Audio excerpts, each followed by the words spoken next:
এক সুন্দর বনে থাকতো টুনি পাখি, হাতি ভাই আর ছোট্ট খরগোশছানা। কিন্তু একদিন কি হলো জানো? বনের সব মিষ্টি ফল আর মধু হঠাৎ গায়েব হয়ে গেল। ইস, ও মা, সবাই এখন খাবে কি? শেষে বুদ্ধিমান টুনি খুঁজে বের করলো আসল রহস্য। বনের শেষ মাথায় একটা ফুলের গুহায় থাকে এক সাদা চুলওলা বুড়িমা। বুড়িমা ভুল করে জাদু লাঠি ঘুরিয়ে বনের সব ফল তার ঝুড়িতে আটকে ফেলেছে। কি কাণ্ড! টুনি উঠতে উঠতে গেল বুড়িমার কাছে, গিয়ে বলল, বুড়িমা বুড়িমা, আমাদের ফলগুলো ফিরিয়ে দাও না প্লিজ।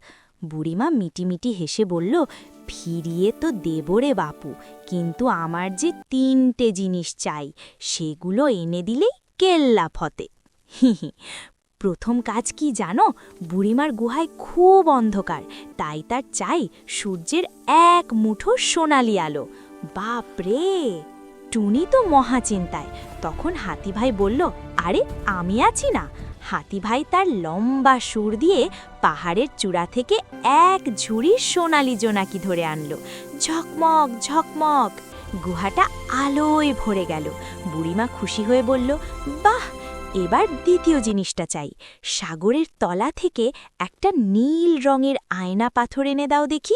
খরগোশছানা লাফাতে লাফাতে টই টই করে গেল ঝর্ণার ধারে। সেখানে এক বুড়ো কচ্ছপ দাদু তাকে সাহায্য করল।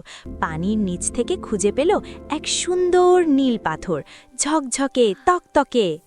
বুড়িমা এবার বলল, শেষ একটা কাজ বাকি। আমাকে এমন এক কলস পানি এনে দাও যা খেলে মনটা মিষ্টি হয়ে যায়। পশু পাখিরা তো অবাক। নোনা পানি তো তেতো, নদীর পানিও সাধারণ, মিষ্টি পানি কোথায় পাবে? ঠিক করছিল।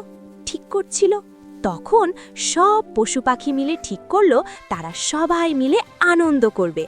তাদের হাসাহাসি আর হুল্লোড়ের চোটে আকাশ থেকে ঝরঝর করে বৃষ্টির পানি পড়তে শুরু করলো। কি আনন্দ! ট্রিমফাইন্ড ভাবে সেই বৃষ্টির পানি কলসে ভরে টুনি নিয়ে গেল বুড়িমার কাছে। বুড়িমা সেই পানি খেয়েই খুশিতে ডগমগ। হি। ম্যাজিক্যাল টোনে বুড়িমা তার জাদুর লাঠি ঘুরালো, আর অমনি ধপাস করে বনের সব গাছে আম, জাম, লিচু আর মিষ্টি মধু ফিরে এলো। হুররে! ওয়ার্মলি ভাবে বুড়িমা পশু পাখিদের সাথে মিলেমিশে ভোজ খেল।